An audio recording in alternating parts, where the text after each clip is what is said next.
In this video, we're going to be talking about why waiting for your ex to make the next move doesn't work. This is something that a lot of people seem to think that they should be doing, but we're going to be kind of going through this and talking about why it's probably not the best idea for you.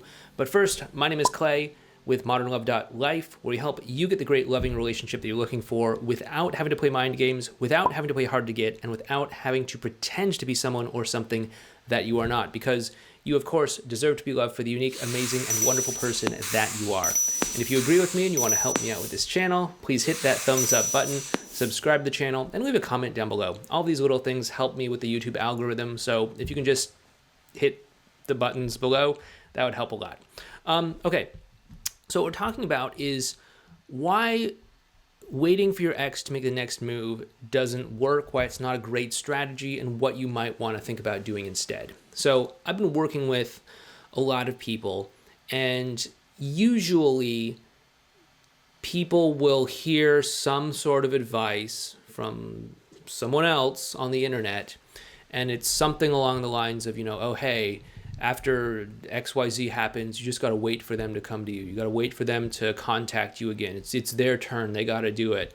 Whether it's something like no contact, a big sort of wait for them to make the next move thing, like, hey, I'm just going to do no contact until they crack under the pressure and come crawling back under broken shards of glass in order to be with me or something like that. Or whether it's a small thing like, oh, hey, we had this great interaction the other day. I'm just going to wait for them to make the next move. This is probably not the best strategy. First of all, it's kind of indicative of a sort of transactional view of things where it's like, okay, this thing happened. I'm going to wait for you to do it.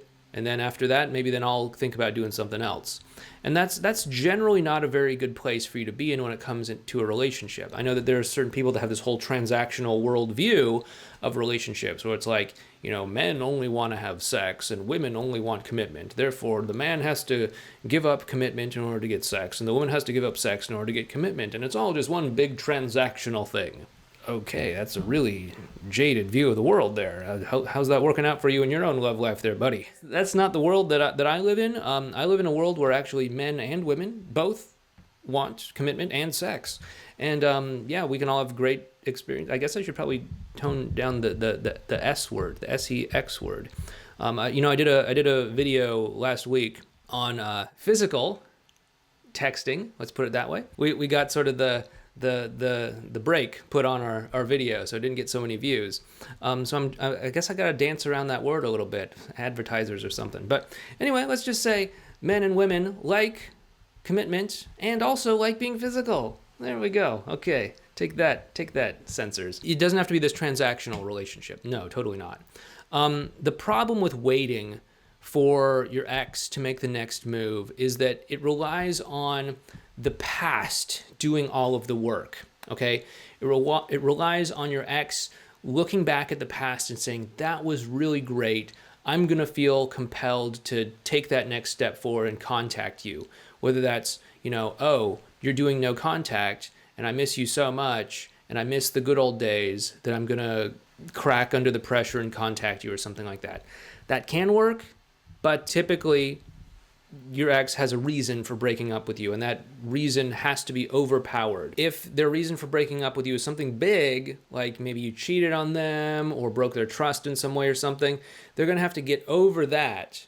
That's to say, the good old days are going to have to overpower that in order to get them to actually reach out and contact you. And for a lot of people out there, that's a really tall order, okay? I don't know exactly why you and your ex broke up, but does the good old days have more power than the reason why you broke up? Probably not. Another reason that this is probably not the best strategy as well too is that it kind of requires that your ex doesn't really have anything else going on in their life, and the good old days is going to be more magnetic to them than potentially whatever they might have going on right now. And I just don't see this as being really applicable for a lot of people because admittedly a lot of people these days are kind of jumping into rebound relationships after their initial breakup.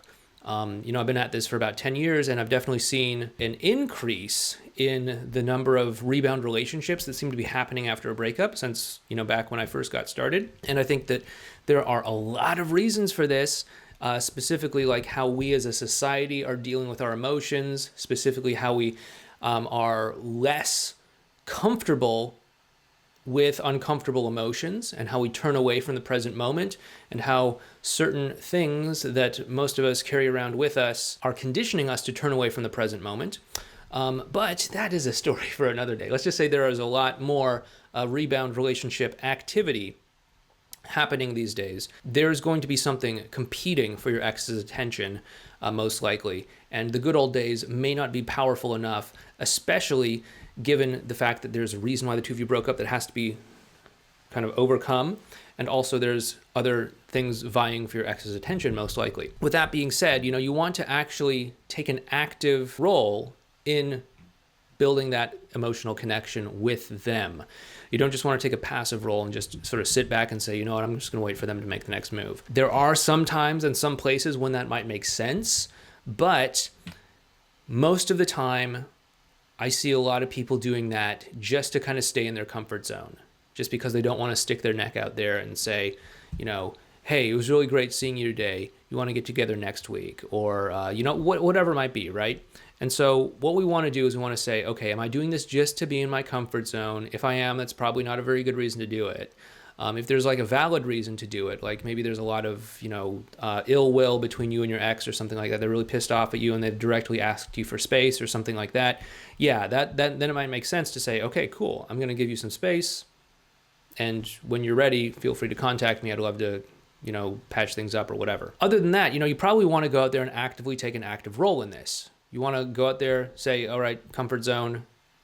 Thank you for reminding me of past times when it's been very dangerous for me to stick my neck out there. However, this is something that I want, and as something that I want, I'm probably going to have to go and put some effort out there in order to make it happen, because my ex has their reasons for wanting to break up, and I need to start overshadowing those reasons by actively adding positive things to the interaction that are going to give them a good reason to want to set aside all the reasons why we broke up and actually get closer together. Okay. So what you want to do is you want to, of course, build that emotional connection. What you want to do is you want to understand where your ex is at emotionally, where they're at, and navigate through those emotions. Because there is, this like big sort of like brick wall of why the two of you broke up. And in order for them to actually get past that, they need to have some positive thing to help serve as like a ladder or a rope or some other metaphor, grappling hook, I don't know, to help get them over this metaphorical wall here. That's what you need to focus on, okay? And if that is something that you want to focus on, if that is something that you think you need to do, then our course, the X Solution program, is probably a good place for you to check out.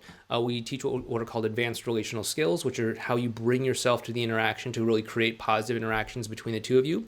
And the more positive interactions you have, the more incentive they're going to actually have to get closer together with you.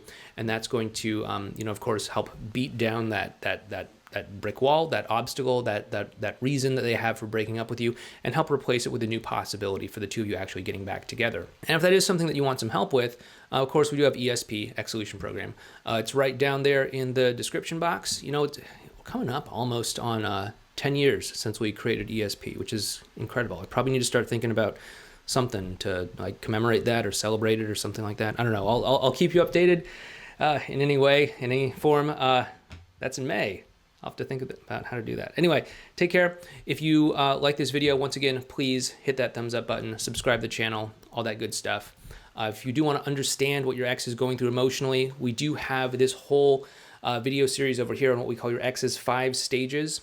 And if you might want to check out this video over here as well too. It can be really helpful for you as well. It's auto-generated by the YouTube algorithm. Anyway, with that being said, thanks so much. Please take care, and I'll talk to you next time.